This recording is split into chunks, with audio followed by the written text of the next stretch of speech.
Palabra del Señor a Éxodo capítulo 5 versículo 1 hasta el capítulo 6 versículo 13. Vamos a abarcar todo el capítulo 5 de Éxodo y hasta el versículo 13 del capítulo 6. Así que si me lo permiten, vamos a orar una vez más. ¿Y por qué oran tanto en esta iglesia? Porque todo depende del Señor y de la ayuda del Espíritu Santo que necesitamos. Padre, usa este tiempo, te lo pedimos, Dios, para hablarnos por medio de tu palabra, para fortalecer nuestra fe, para sacarnos, Señor, de toda idea equivocada que podemos tener acerca de ti, Señor, y para que aprendamos a ver la vida con los ojos del Evangelio y ser animados, motivados, Señor, a caminar en fe en este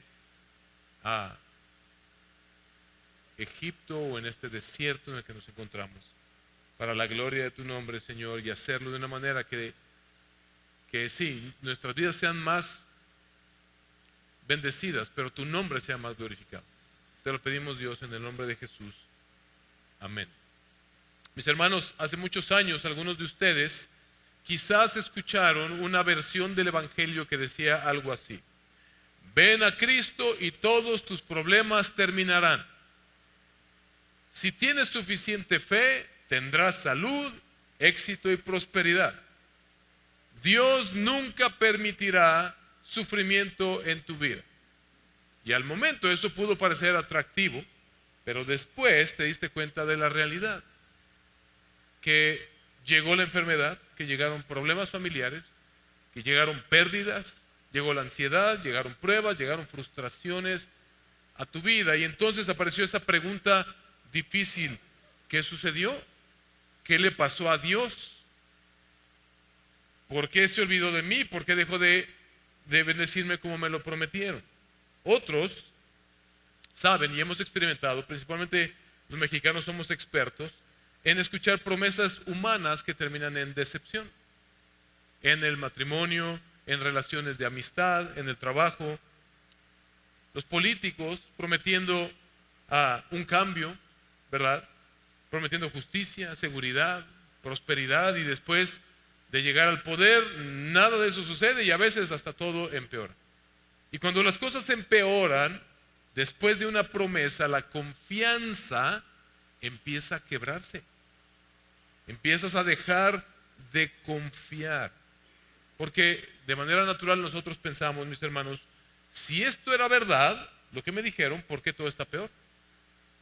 Si esto es verdad, ¿por qué todo está peor? Eso es precisamente lo que vamos a ver en Éxodo capítulo 5. Dios prometió liberación. Israel creyó. Moisés obedeció. Ya va la cosa avanzando, pero ahora lo que vamos a leer hoy es que la carga para los israelitas aumenta. Las cosas se ponen peor. La opresión sobre ellos empeora. Y el pueblo empieza a preguntarse: ¿podemos seguir confiando en Dios? ¿Se puede seguir confiando en Dios cuando todo parece derrumbarse? Cuando todo se pone color de hormiga, solemos decir. Y esto es lo que veremos en este mensaje que yo he dividido en dos partes principales. Número uno, cuando las promesas de Dios parecen derrumbarse. Y en segundo lugar, cuando todo parece perdido, Dios sigue siendo Jehová. Así que si se ponen de pie conmigo, vamos a leer el pasaje. Es un poco largo, así que vamos a leerlo, pero lo leeremos de pie por reverencia a la palabra del Señor. Miren lo que dice. Después Moisés y Aarón fueron y dijeron a Faraón: así dice el Señor, Dios de Israel: deja ir a mi pueblo para que me celebre una fiesta en el desierto. Pero Faraón dijo: ¿quién es el Señor para que yo escuche su voz y deje ir a Israel? No conozco al Señor, y además no dejaré ir a Israel. El Dios de los hebreos nos ha salido al encuentro, contestaron ellos. Déjanos ir, le rogamos, camino de 3 días al desierto para ofrecer sacrificios al Señor nuestro Dios. No sea, escucha esto, que venga sobre nosotros con pestilencia o con espada. Pero el rey de Egipto les dijo a Moisés y a Aarón: ¿por qué apartan al pueblo de sus trabajos? Vuelvan a sus labores.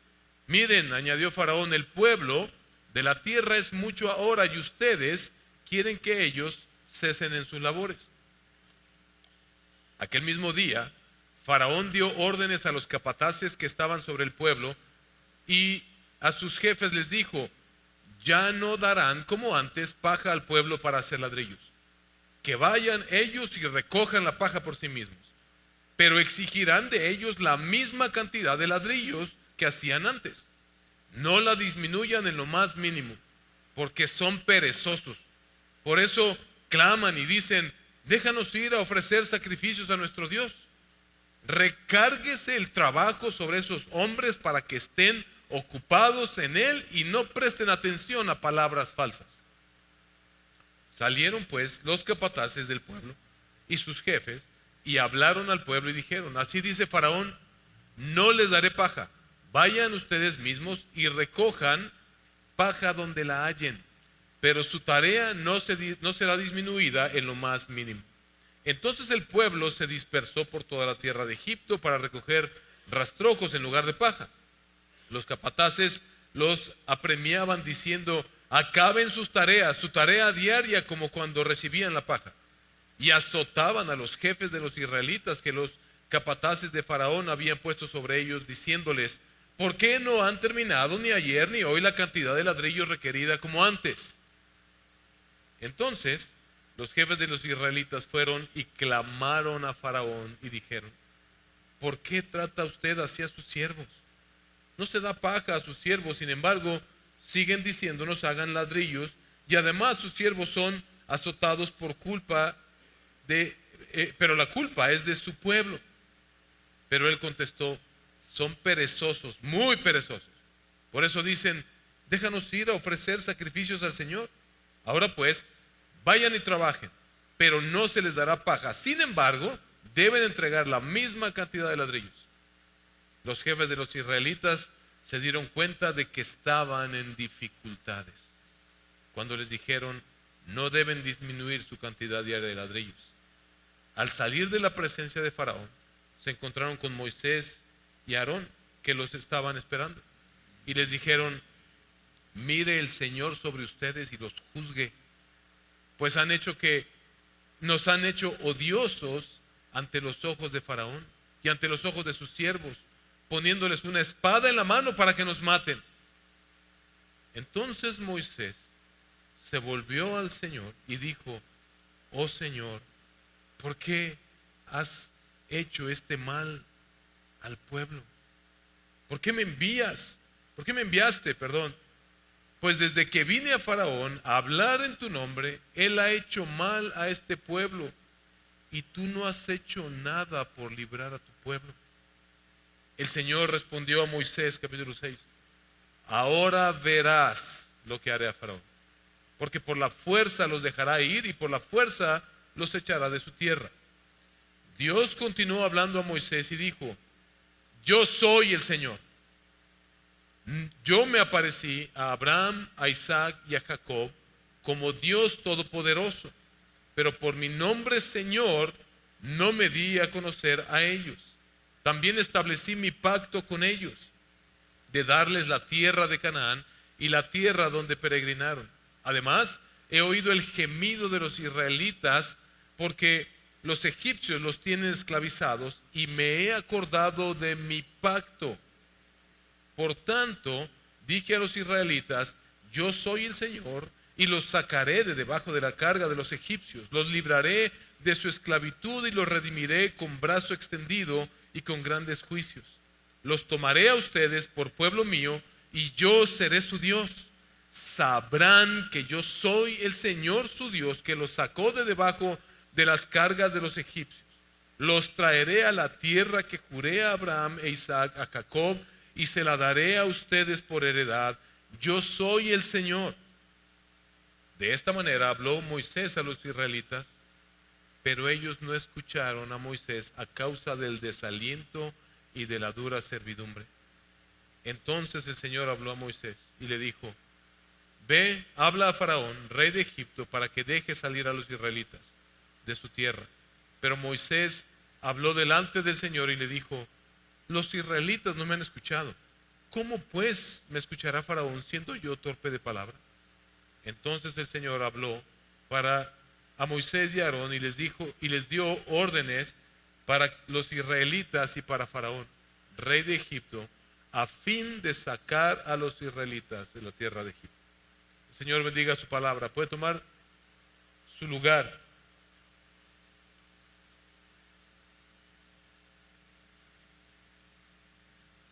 Lo primero que vemos, el primer punto de mi mensaje, es cuando las promesas de Dios parecen derrumbarse. Mis hermanos, vemos que Moisés y Aarón llegan delante de Faraón con una petición clara, algo que el Señor les había ordenado.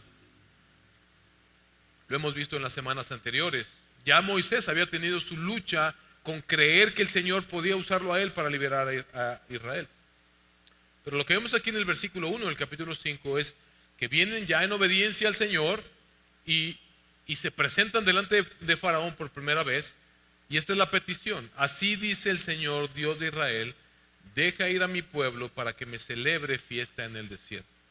Si ponemos atención a cuando el Señor le dice a Moisés lo que debía decir a Faraón, en realidad no le dice exactamente las mismas palabras, pero le dice algo que se parece bastante. El problema es que Moisés está tratando aquí como lo que vemos es a Moisés todavía luchando y tratando de presentar a Dios de una manera que él pueda convencer a Faraón.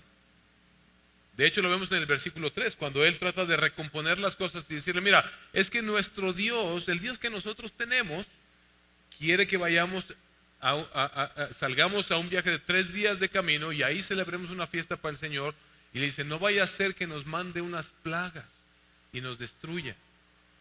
Él, en su mente, Moisés no está entendiendo algo todavía del todo. Él está presentando a Dios como si fuera cualquier Dios de los egipcios, como si fuera algo de: bueno, ustedes tienen su Dios, nosotros tenemos nuestro Dios. Pero es importante ver aquí cómo funciona en todo el pasaje, la manera en que Dios se presenta, y no solamente en este pasaje, sino en todo Éxodo. Entonces ellos se presentan delante de Faraón y le dicen lo que el Señor ha dicho: deja ir a mi pueblo para que me celebre fiesta en el desierto. Y aquí es donde inmediatamente aparece el conflicto en este pasaje, porque Faraón responde: ¿quién es el Señor? ¿Quién es el Señor? O sea, ¿de qué me estás hablando? Y eso es lo que mucha gente allá afuera está haciendo. Es la pregunta que mucha gente allá afuera está haciendo cuando tú les quieres presentar el Evangelio. Pero no es solamente una arrogancia política de parte de Faraón. Faraón está desafiando espiritualmente al Señor, porque él está diciendo: espérate, ustedes tienen un Dios, nosotros tenemos un montón. De hecho, las plagas que vamos a ver más adelante tienen todo que ver con cada uno de esos dioses de los egipcios, o con varios de los dioses de los egipcios. Así que Faraón no reconoce a Yahweh como se presentó ya el Señor delante de Moisés. Yahweh, ya vimos semanas atrás cómo deriva en Jehová y cómo es la palabra que se traduce como el Señor en nuestras Biblias.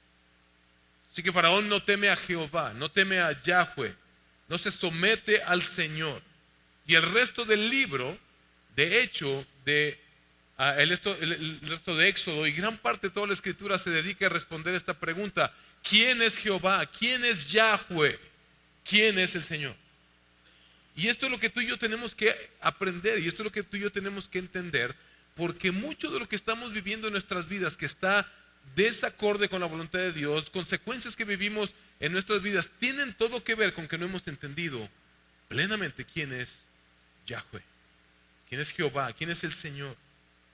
Faraón, lo vamos a dar cuenta en las próximas semanas, va a terminar conociendo y experimentando en carne propia quién es el Señor.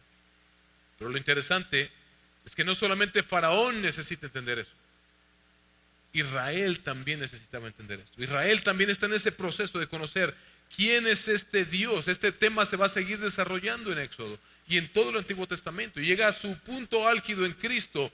Es que esta es también tu necesidad y mi necesidad. Necesitamos Necesitamos saber quién es nuestro Dios, mis hermanos. ¿Sabes por qué? Porque es bien fácil decir, confío en Dios, por eso voy a la iglesia los domingos. Pero cuando las cosas no marchan bien, cuando todo está bien es fácil decir, uy, sí, es que bendito sea Dios, yo confío en Dios. Pero cuando las cosas no marchan bien, ahí es cuando la verdadera prueba aparece. Cuando obedecer a Dios parece empeorar incluso las circunstancias. Eso es algo que te puede pasar como creyente. Aquel que te dijo, ven a Cristo y todos tus problemas se van a acabar, te mintió. Te mintió. Ese evangelio no es el evangelio de las Escrituras. Eso es exactamente lo que vemos acá. Faraón endurece su corazón y pone una carga aún más pesada sobre el pueblo. Es que Moisés y el pueblo, ¿se acuerdan cómo terminó el capítulo 4? Y el pueblo creyó y adoraron al Señor. Y ahora, acto seguido, lo que ellos están esperando es, ok, Moisés va a ir, le va a decir a Faraón, Faraón nos va a dejar ir y ya, se acabó el problema. En Éxodo vemos, de hecho, mis hermanos, que Éxodo nos ayuda a entender que no, Dios no obra de esa manera, y esa es la mejor manera de obrar de Dios, en su sabiduría. Imagínate que Dios fuera como hay una película, ya lo he mencionado antes, de Adam Sandler, donde se le otorga un control remoto como de televisión, pero es el control divino. Y él puede adelantar y cambiar y pausar y hacer lo que él quiera con ese control. Imagínate que, esto nos ilustra una cosa, imagínate que Dios cumpliera cada una de las cosas que nosotros pensamos que Dios debe hacer, cada una de nuestras peticiones, todo lo que nosotros queremos, que nos lo cumpliera a todos y cada uno. Dios en su soberanía, mis hermanos, nos muestra la Escritura, no está improvisando, no es un Dios caprichoso, es el Dios todopoderoso, el Dios todo sabiduría, el Dios omnisciente, el que está fuera del tiempo, el que Él ya sabe el principio, el final desde el principio. Vamos a ver esto más adelante. Así que en Éxodo lo que vemos aquí es que se va a desarrollar a partir de acá una lucha de poderes divinos. Viste que cuando el texto se refiere a los dioses de Egipto, los escribe con D minúscula y se refiere a esos ídolos que los egipcios se han creado a sí mismos. El Señor le deja clara una cosa a Moisés: yo no soy como esos diosesitos que se inventa la gente, yo soy el Dios verdadero. Y aquí se va a desarrollar una lucha de poderes donde se va a quedar claro quién es el Dios verdadero. Eso es lo que vamos a ver en las siguientes semanas. Faraón mismo era considerado una deidad ante los egipcios. Así que piénsalo de esta manera: dejar ir a los israelitas. ¿Por qué se endurece el corazón de Faraón? Si él deja ir a los israelitas, ¿qué es lo que él está diciendo a su propio pueblo? Es que ellos tienen un Dios que hay que temerle, porque si no se pone bravo y nos puede hacer cosas mejor. Él estaría expresando debilidad. Faraón estaría expresando que está dispuesto a someterse él mismo, que es considerado una deidad, al Dios de los hebreos. ¿Esto le suma o le resta autoridad a un gobernante? Le resta autoridad en su manera de ver las cosas. Eso se iba a ver como derrota. Si yo los dejo ir, esto sería una gran derrota. Así que Faraón endurece más la carga del pueblo. Les dice, ya no van a recibir paja. La paja se usaba para mezclarla con el barro y formar estos bloques. Ahora deben buscarla ellos mismos. Es decir, van a gastar más del doble de tiempo, es el doble de trabajo. Pero deben producir la misma cantidad de ladrillos. El trabajo se volvió insoportable, mis hermanos. Eso es lo que el texto nos está mostrando. No solamente estaban trabajando al doble, sino porque por no cumplir con la misma cantidad de ladrillos, ahora los estaban azotando. Ese tipo de circunstancias, esa presión, cuando sientes que sí, que la vida te está azotando duro y que las cosas se ponen incluso peor, suelen hacer que la esperanza comience a derrumbarse. La esperanza inicial del pueblo que creyó y adoró al Señor, ahora empieza a derrumbarse. Imagínate la escena, imagínate el shock emocional para los israelitas. Ellos ya habían escuchado las promesas de Dios. Ellos ya habían visto las señales, vimos hace un par de semanas. Otra vez, 4:31, la última parte de Éxodo 4 nos recordó que el pueblo creyó y adoró al Señor, pero ahora ellos están pensando, ¿no se suponía que Dios nos iba a librar? ¿No se suponía que Él nos iba a sacar de esta situación? ¿Por qué estamos peor? ¿Por qué estamos peor? Y honestamente, muchos de nosotros, mis hermanos, muchos creyentes, conocemos bien esa situación. La mayor parte del tiempo es porque por nuestra necedad y nuestro pecado empeoramos nosotros mismos las cosas. Pero hay una realidad también. Puede ser que por tu obediencia al Señor, por venir a Cristo, mucha gente se te haya puesto en contra. Muchas puertas se te hayan cerrado. Haya gente que incluso se haya puesto contra ti. Hay momentos donde pareciera, mis hermanos, que obedecer al Señor costó más. Hay momentos donde pareciera que hacer lo correcto complica más las cosas. Así se siente la vida cristiana. Me encanta que el falso evangelio de la prosperidad ofrece lo que no puede dar. Y el evangelio verdadero, la palabra de Dios nos muestra cómo es la vida real, pero te da la solución de soluciones. A veces es verdad, la Biblia te lo dice desde el principio. Seguir a Cristo te va a traer oposición tal vez. Tal vez ser fiel al Señor hasta te traiga sufrimiento. Y es ahí donde podemos cometer el mismo error que el pueblo de Israel. Comenzamos a interpretar las circunstancias. Ese es el peligro. Ese es el peligro. La oposición de las personas, de los sistemas, de los gobiernos, y con ello que se nos complique la vida a causa de nuestra fe, es algo que podemos esperar. Lo vemos en este pasaje, y no es porque el Señor, una mala idea que podemos tener es, no es que el Señor le da sus mejores batallas, sus peores batallas a sus mejores guerreros. Falso. Lo que vemos en la Escritura es todo depende del Señor todo el tiempo. Y es en nuestra debilidad donde Él se hace fuerte. Lo que sí es una realidad es que el Señor, Él sí puede ver la historia completa. Y Él obra conforme a lo que es mejor en términos de su promesa de redención. Y nosotros no podemos ver eso. Ese es nuestro problema.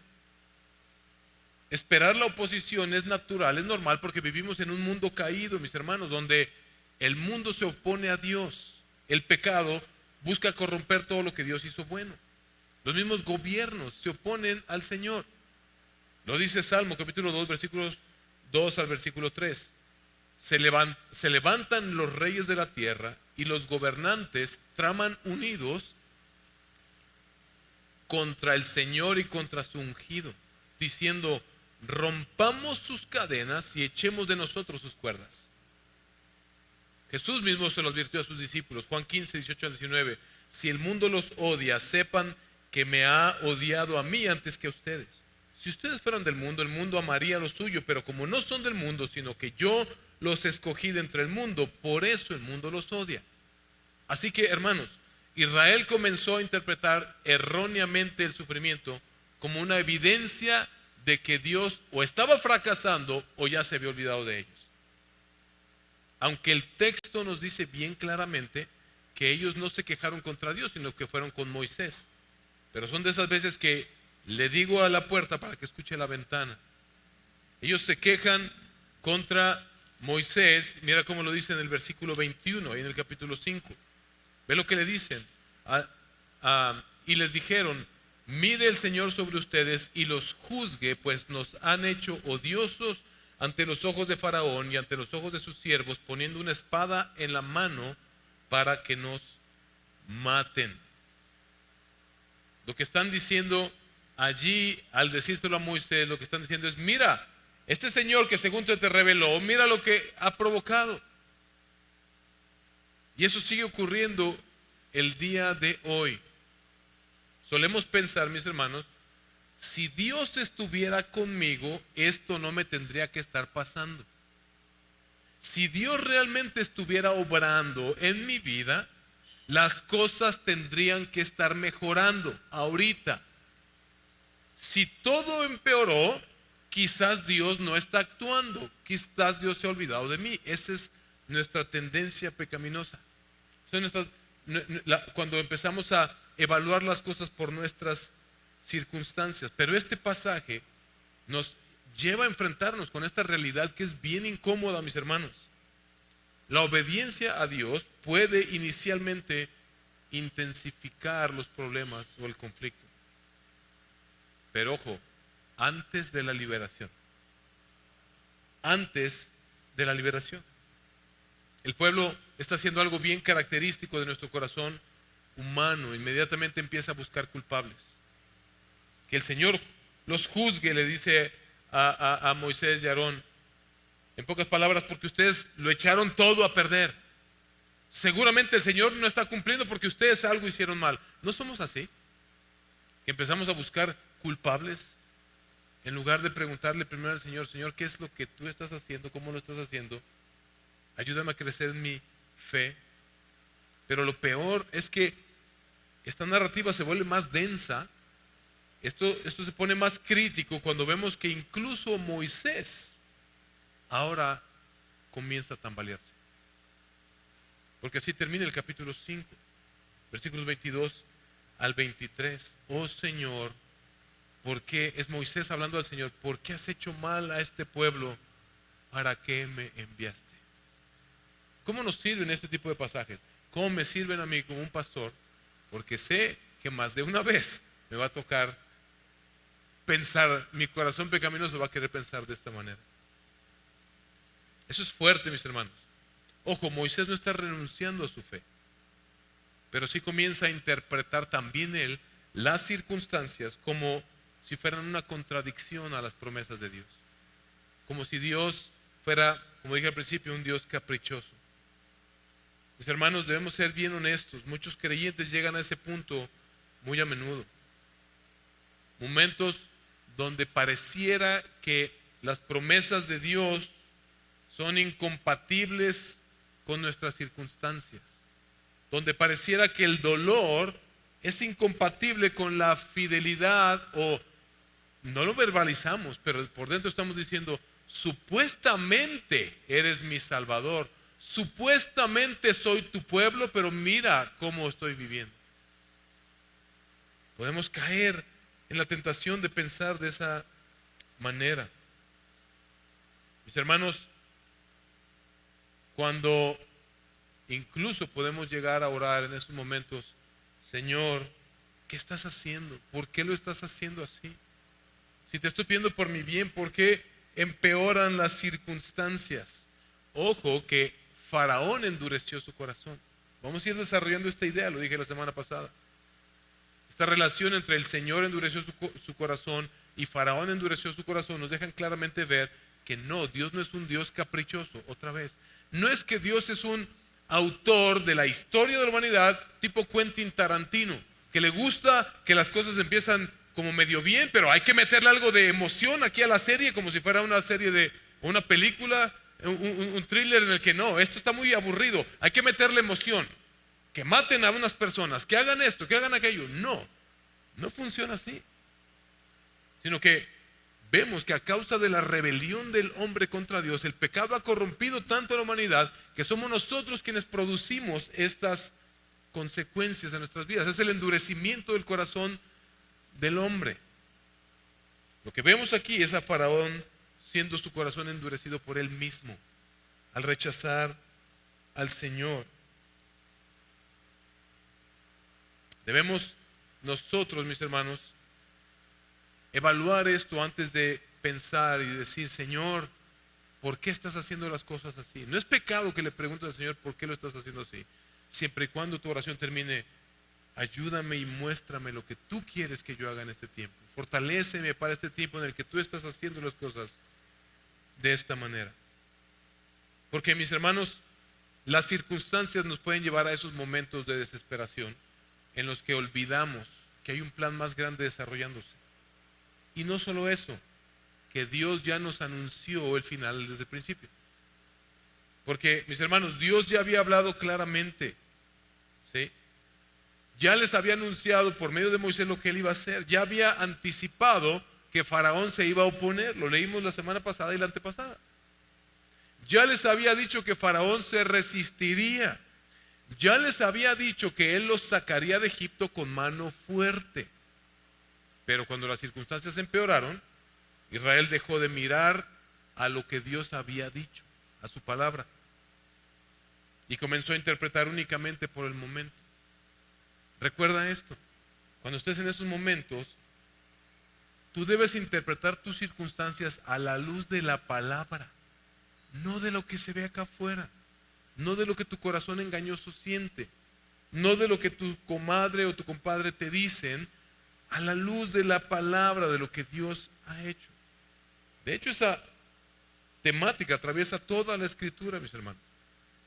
El corazón humano está constantemente luchando por confiar en ese Dios que dijo que haría las cosas, y las circunstancias difíciles son, Satanás las usa para desviar nuestra mirada de lo que Dios ya dijo, para olvidar que Él prometió hacer algo. Y esto me lleva a mi segundo punto. Cuando todo parece perdido, Dios sigue siendo Jehová o Yahweh. ¿Y por qué? Porque el capítulo 5 termina con la gran incógnita: ¿qué está pasando aquí? ¿Por qué Dios está permitiendo que las cosas se empeoren cuando incluso hemos obedecido y creído lo que Él nos dijo? Bueno, es interesante porque mira cómo Dios responde. Dios busca tranquilizar a Moisés, adelantándole una vez más que Él va a obligar a Faraón a dejar salir a su pueblo, que es el pueblo del Señor, de Egipto. Y no van a salir solamente para celebrar una festividad de 3 días, sino una libertad para siempre. Y esto es impresionante. La respuesta de Dios es impresionante. ¿Por qué? Porque Dios no responde explicándole todos los detalles a Moisés. No responde revelándole ¿cómo se dice? El itinerario completo, el cronograma completo. No responde dándole explicaciones a Moisés. No responde eliminando inmediatamente el sufrimiento. En lugar de eso, lo que vemos es que Dios se revela nuevamente a sí mismo. ¿Viste cuántas veces repitió yo soy, yo soy, yo soy, yo soy, en lo que leímos en el capítulo 6? Y es sumamente interesante porque el Señor le dice, mira lo que dice el versículo 1: y ahora verás lo que yo haré a Faraón. Verás lo que yo haré a Faraón. Y esta frase es importantísima, mis hermanos. Moisés está mirando el presente, muy al estilo tuyo y mío, pero Dios está viendo el final. Y ahora verás cómo yo voy a hacer esto. Moisés ve más problemas, más esclavitud, más oposición, más sufrimiento, pero Dios ya sabe cómo va a terminar esto. Este es uno de los grandes temas de la Biblia. Dios, mis hermanos, declara el final desde el principio. Isaías 46, versículos 9 al 10, mira lo que dice. Si pueden, memorízatelo para esos momentos. Acuérdense, le dice Isaías al pueblo, acuérdense de las cosas anteriores ya pasadas. Forzosamente los está llevando a estos momentos tipo Moisés frente a Faraón. Acuérdense de las cosas anteriores ya pasadas, porque, otra vez, yo soy Dios y no hay otro, dice el Señor. Yo soy Dios y no hay ninguno como yo. Escucha esto, que declaro el fin desde el principio. Desde la antigüedad lo que ha sido hecho. Yo digo, mi propósito será establecido y todo lo que quiero realizaré. Ese es el Dios en el que confiamos. Yo soy Dios que declara el fin desde el principio. Ese es el problema constante con nosotros. Interpretamos el presente como si fuera toda la historia, pero Dios ya conoce el final. Dios responde por esa razón, yo soy. Responde, yo soy el Señor. Lo que respondió es, yo soy Yahweh, yo soy Jehová, yo soy el Señor. Hasta este momento el Señor, hasta el momento en que Moisés se encuentra en la zarza ardiente con el Señor, Él no se había revelado con este nombre, Yahweh, Jehová, el Señor. Pero ve por qué esto es importante. Mira lo que dice el versículo 2 del capítulo 6. Dios continuó hablando a Moisés y le dijo: yo soy el Señor. No está diciendo solamente un nuevo nombre que el Señor se ha puesto o que Él tiene. Él está revelando por medio de ese nombre su carácter. Dios está diciendo: yo soy el que siempre he sido. No he cambiado. No he olvidado mi pacto. Le dice a Moisés: diles que yo he recordado, me he acordado de ellos, los he escuchado y me he acordado de mi pacto. Es decir, ya lo hemos visto en semanas anteriores, yo estoy honrando lo que prometí. No es que los olvidé, el recordar no es porque los olvidó. El recordar mi pacto es: yo estoy honrando el pacto que hice con ellos. Yo no he perdido el control, yo sigo siendo el mismo Dios fiel, le dice, de Abraham, de Isaac y de Jacob. Estás creyendo en la persona correcta, estás en la línea correcta. Abraham, a Isaac y a Jacob, el Señor se presentó como Elohim, el Todopoderoso, y ahora se presenta como Yahweh. Y Él está diciendo: yo soy Elohim, yo soy Yahweh, yo soy el Dios de Abraham, de Isaac y de Jacob, yo soy el Dios que está con ustedes ahora. Pueden confiar, es lo que el Señor les está diciendo. Pero no basados en las circunstancias, basados en quién soy yo. Eso es lo que está diciendo el Señor. Y aquí surge esta idea de redención en la Escritura. El Señor dice: yo lo sacaré, yo lo libraré, yo lo redimiré. Redención es liberar a alguien de la esclavitud. Tiene que ver con, en aquel tiempo, si tú eras esclavo, alguien te compró y pertenecías a esa persona.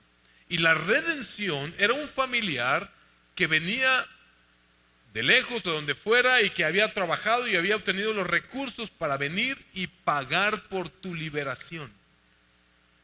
Y así te redimía. Ya no eras más un esclavo, ahora eras nuevamente de la familia. Ese es el concepto de redención. ¿Te acuerdas que la semana pasada vimos el Señor le manda decir a Faraón: deja ir a Israel mi hijo primogénito? Yo los tomaré por mi pueblo, les dice el Señor. No se basen en las circunstancias, básense en quién soy yo, en quién les está prometiendo. La respuesta de Dios no es una explicación, es revelación.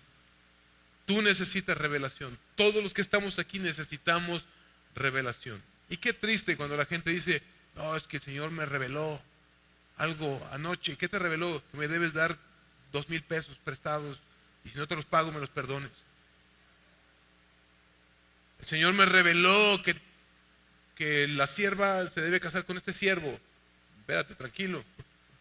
El Señor me reveló que tantas cosas, cuando la revelación que verdaderamente necesitamos es la revelación de quién es Dios. El día que tú y yo, mis hermanos, entendamos a cabalidad quién es Dios, vamos a vivir las vidas más plenas que jamás pudiéramos vivir. Porque la verdadera solución al desánimo que viene a nuestras vidas por las circunstancias, mis hermanos, no es entender todos los detalles. No es que Dios nos revele todo el plan. Si Dios nos revelara todo su plan hacia detalle, no hay cabeza que nos dé para entender lo que solamente Él puede entender.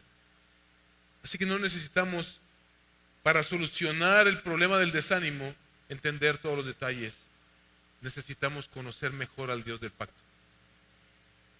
Necesitamos conocer mejor al Dios del pacto. Y eso es de lo que te quiero convencer hoy. Si todo lo demás se te va a olvidar por el calor y te da sueño, vete con esto: cuando todo parece empeorar, recuerda, Dios sigue siendo fiel a su pacto. Y aquí el contexto histórico de este pasaje todavía es más poderoso y nos ayuda a entender mejor lo que está pasando, porque ¿quiénes fueron los primeros lectores del Éxodo? Los israelitas. ¿En qué momento? En el desierto, ya habiendo sido liberados, a punto de entrar a la tierra prometida. Ellos son los primeros lectores del libro de Éxodo. Ellos ya están allá, ya habían cruzado el mar, ya habían visto la fidelidad de Dios, pero aún así Moisés les escribe esto porque ellos seguían luchando con temor, con incredulidad y con desánimo. Lo escribió también para nosotros porque es exactamente lo mismo para nosotros.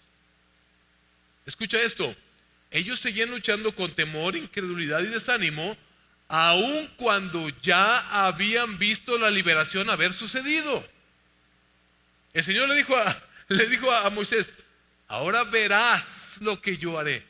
Vas a ser testigo. No es ahora verás, por andarte incrédulo te voy a pegar. No, es vas a ver, te voy a permitir ver lo que yo voy a hacer. Y luego les dice más adelante: y ellos sabrán, cuando estén allá, sabrán, ya están aquí, lo están leyendo, están aquí. Y Moisés le está diciendo: ¿por qué están dudando? Si ustedes ya vieron la fidelidad de Dios sobre sus vidas. Esto que están leyendo ya pasó, ya lo experimentaron, ya son beneficiarios de ello y aún así siguen dudando. Pero, mis hermanos, aquí es donde el Evangelio resplandece como un diamante. ¿Sabes por qué? Porque ese mismo patrón que vemos en el pueblo y en nosotros alcanza su clímax, su punto máximo en Jesucristo, mis hermanos. Es interesante que Él anunció repetidamente, vimos en el Evangelio de Marcos, 3 veces les anuncia a sus discípulos su muerte, su resurrección y la victoria final. ¿Se acuerdan? 3 veces se los dice y ellos no están entendiendo nada. Y luego llega la cruz. Jesús va a la cruz. Todo empeoró. Los discípulos se desanimaron, huyeron, dudaron. Lucas capítulo 24, versículo 13 al 32. Luego léelo todo en tu casa, es emocionantísimo. Léelo por favor en tu casa. Lucas 24 al 13 al 32. No tengo tiempo ahora, te voy a dar un poco de contexto. Jesús ya fue crucificado y el tercer día van 2 de sus discípulos camino a Emaús y van bien tristes. Porque versículo 21, mira lo que dice Lucas 24, 21, ese sí lo ponemos en la pantalla. Nosotros esperábamos que Él era el que iba a redimir a Israel. Ese es un pasaje hermoso y léelo completo, léete todo Lucas 24 y ruégale al Señor que Él haga eso en tu vida. Que Él te abra los ojos y te permita entender quién es Jesús verdaderamente y que te permita entender que su palabra sea la que nutra toda tu vida y te permita ver a Jesús en toda la Escritura. Porque, mira, eso suena a Éxodo 5. Ahí van los discípulos todos desanimados. Pensábamos que este era el Mesías que nos iba a redimir, pero terminó muerto en una cruz. Él iba caminando a su lado, pero el desánimo no les permitía ver a Jesús. Hasta que dice el texto, Él abrió sus ojos para que pudieran ver. Ellos no necesitaban explicaciones, necesitaban revelación. Y con esa revelación ellos pudieron entender la explicación de toda la Escritura. Mis hermanos, la cruz parecía derrota, parecía fracaso, parecía contradecir las promesas de Dios. Pero la cruz no fue un fracaso, fue el plan desde el principio. Era el cumplimiento del plan. Y la resurrección de Jesús es el gran ahora verás de nuestro Dios. Tú y yo ya hemos visto lo que Dios hizo en Cristo Jesús. Cumplir su pacto en Él. Porque en última instancia la promesa de redención, de liberación del pecado, se cumple en Jesús. Lo que pasó en Éxodo era una sombra de lo que había de venir. El gran yo soy se hizo hombre y vino a liberarnos, mis hermanos.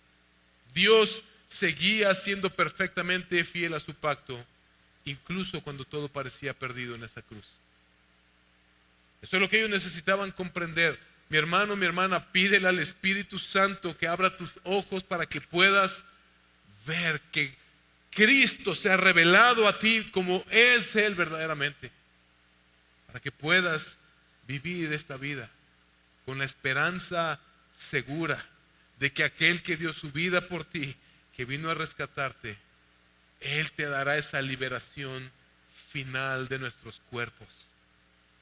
Él regresará un día a establecer su reino eterno, a hacer todo nuevo y a llevar a vivir a su reino eterno a todos aquellos que pongan su fe en Él. Póngase de pie, por favor. Mis hermanos, cuando todo parece empeorar, la cruz nos recuerda que Dios sigue siendo fiel a su pacto. La cruz es la muestra visible, ya lo experimentamos, no hay razón para dudar, porque aquel que murió en esa cruz resucitó a los muertos. Eso nos da la certeza de que Dios ya cumplió su pacto. Quizá las circunstancias empeoren algún día en tu vida, pero este pasaje nos lleva a levantar nuevamente los ojos de las circunstancias hacia quién es Él. En Cristo sabemos quién es verdaderamente Dios. Nuestra esperanza no descansa entonces en resultados inmediatos, en que los procesos sean fáciles, en que las circunstancias sean favorables. Nuestra esperanza descansa en el Dios que conoce el final desde el principio, en el Dios que cumple lo que promete, en el Dios que ya demostró definitivamente su fidelidad en Cristo Jesús. Nuestra redención ya llegó en Cristo Jesús, mis hermanos. Efesios 1:7 dice: en Él tenemos redención mediante su sangre, el perdón de nuestros pecados, según las riquezas de su gracia. Amigo que nos visitas el día de hoy, si tú no le has entregado tu vida a Jesús, déjame decirte, tú eres un esclavo del pecado. Así te identifica Dios, como un esclavo en Egipto.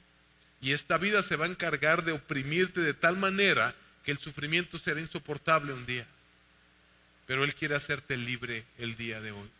Si tú entregas tu vida a Jesús, te arrepientes de tus pecados y le entregas tu vida, Él te perdona y te incluye en ese pueblo con el cual Él tiene un pacto que está cumpliendo. Ven a Jesús en arrepentimiento y fe.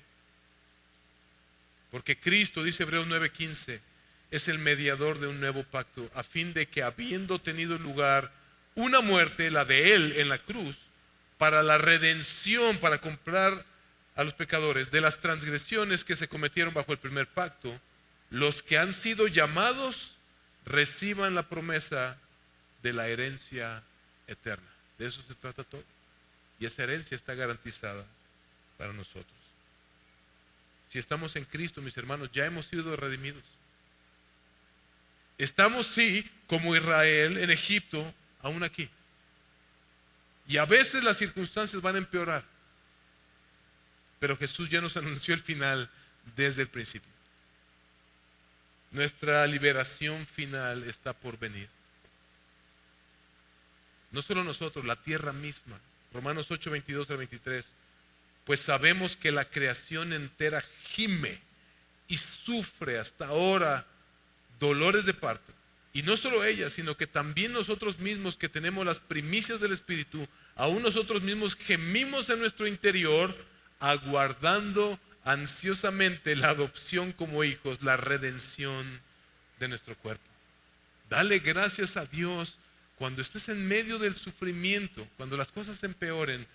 Dale gracias a Dios, no como un masoquista, qué bueno que me está pasando, me voy a flagelar más. No, dale gracias al Señor, porque tú tienes, si estás en Cristo, la seguridad de que ese no es el fin para ti. Tu final es glorioso. Y eso te mantiene firme y con esperanza en medio de la dificultad. Por eso Santiago puede decirnos, capítulo 1, versículo 2-5, tengan por sumo gozo, hermanos, cuando se hallen en diversas pruebas, sabiendo que la prueba de su fe produce paciencia y que la paciencia tenga su perfecto resultado, para que sean perfectos y completos y que nada les falte. Mis hermanos, Pablo dice también en el capítulo 5 de Romanos, solo voy a leer el versículo 9-10, pero luego lee tú del 1-10. Entonces, mucho más, habiendo sido justificados por su sangre, seremos salvos de la ira de Dios por medio de Él. Porque si cuando éramos enemigos fuimos reconciliados con Dios por la muerte de su Hijo, mucho más habiendo sido reconciliados seremos salvos por su vida. Previo a eso, Pablo dijo, también nos gloriamos en las tribulaciones, porque nuestra redención está asegurada. Así que muchas veces el camino hacia la redención, en lo que llega ese día en que seremos finalmente redimidos por nuestro Señor de manera completa, puede ser que el camino parezca empeorar antes que mejorar. Puede ser que eso suceda. Puede ser que eso acontezca en tu vida, mi hermano, mi hermana. Pero recuerda esto, Dios jamás abandona su pacto. Y la cruz de Jesús es la prueba. Quiero que consideres esto finalmente. Pedro, el apóstol Pedro, le escribe una carta bien especial a una iglesia, o más bien a un grupo de iglesias en Asia Menor, que estaban siendo perseguidos y perseguidos de muerte. Para ellos, sus circunstancias empeoraron por confiar en Jesús. No era de que algo salió mal y algo se chispoteó, no. Por creer en Jesús, sus circunstancias empeoraron. Y él termina su carta para esta iglesia de esta manera. Primera de Pedro 5, versículos 10 al 11. Y después de que hayan sufrido un poco de tiempo, el Dios de toda gracia, que los llamó a su gloria eterna en Cristo, Él mismo los perfeccionará, afirmará, fortalecerá y establecerá. A Él sea el dominio por los siglos de los siglos. Amén. Mis hermanos, cuando todo parece empeorar, cuando todo parece complicarse aún más, cuando todo parece irse al cuerno, cuando todo parece empeorar, si estás en Cristo, recuerda, Dios sigue siendo fiel a su pacto contigo.